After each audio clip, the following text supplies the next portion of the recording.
I was in my mid-20s working for eBay as a trade show manager.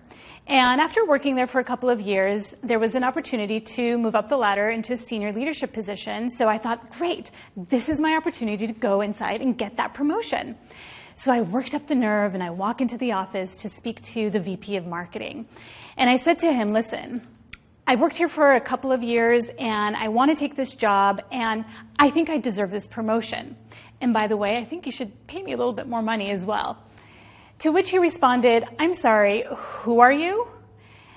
I said, I'm the girl who's been working here for 4 years and running about 100 trade shows a year for you, so give me this promotion.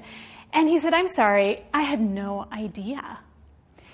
In that moment, I got a sinking feeling in my stomach as I realized that my boss had been taking all the credit for my hard work. So I said to him, listen, okay, I understand you're not going to give me this promotion, but I'm going to take this job anyway, and I'm going to prove myself to you. And we left it at that. What I learned from that experience is that we've been getting terrible career advice, ladies. Conventional wisdom tells us that if we work really hard, put our head down, that somebody somewhere is going to recognize us and reward us. But here's the thing, hard work isn't enough. We actually also need to learn how to be effective leaders every step of the way.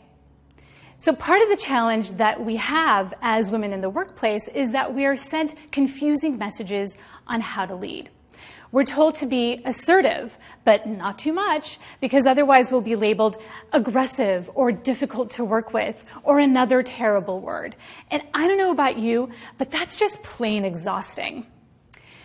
Research has shown that many women are unclear on how to be both liked and respected in the workplace. And this is something that's called the double bind. The double bind sets us up with having to choose between a too feminine style of leadership versus a too masculine style of leadership. And we're boxed between being the nice girl or the ice queen. And there are pitfalls on either side of that spectrum. So I wanted to get to the bottom of this pesky double bind.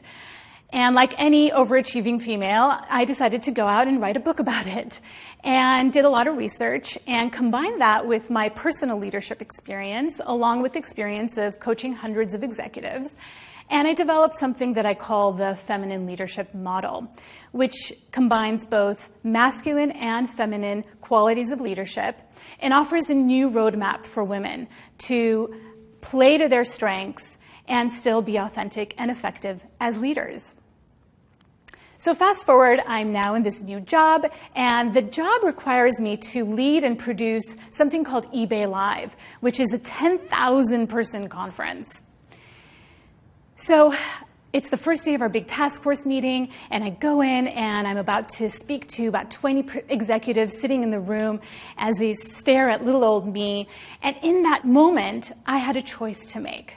How was I going to show up as a leader? So remember, I'm still vying for that promotion. So I want to go in there and prove myself.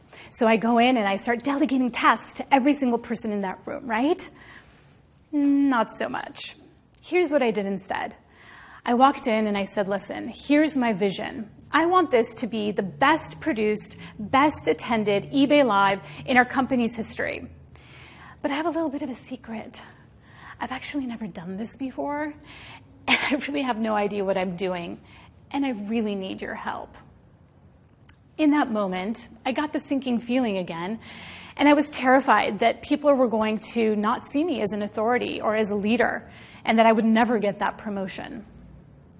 Instead, something else happened, which was quite surprising.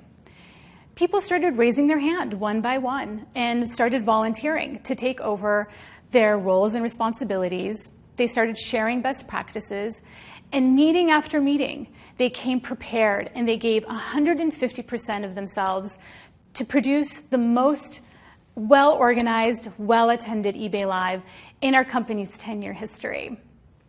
So what's the moral of the story? In that moment, when I asked for help, I was practicing vulnerability. And when we use vulnerability in the right moments, it can be a strength, not a weakness. Brene Brown says that vulnerability is the birthplace of connection, and I couldn't agree more. The moment that I was able to admit that I needed help, it created instant trust within my peers, and we were able to collaborate and work well together. So the other challenge that women face in the workplace is this challenge between being too assertive versus being too aggressive. And the feminine leadership model offers some components to address that as well. And the second component I want to speak to you about is something called centering. Now, in our quest to not be too assertive or too aggressive, we tend to downplay ourselves. So we'll make a statement that goes something like this. I think we should go into the board of directors and ask for more money with an inflection at the end. It's something called upspeak, and women do it all the time, but when we do, it undermines our authority. So the antidote to that is something that I call centering. What is centering? Centering is that feeling you feel when you walk out of a yoga class and you feel really calm, cool, and collected. Now, not all of us have the pleasure of taking a yoga class in the middle of our day, unless, of course, you work for Google. But we can have the choice of walking around the block or doing some deep breathing or practicing what I call the centering exercise that I practice with my clients. Either way, find something that works for you and practice it before you go in to deliver that difficult presentation or have that tricky conversation. It will ground you and you'll be able to be direct without being too aggressive or too emotional. So you may wonder whatever happened with that promotion. Did I get that promotion? Absolutely.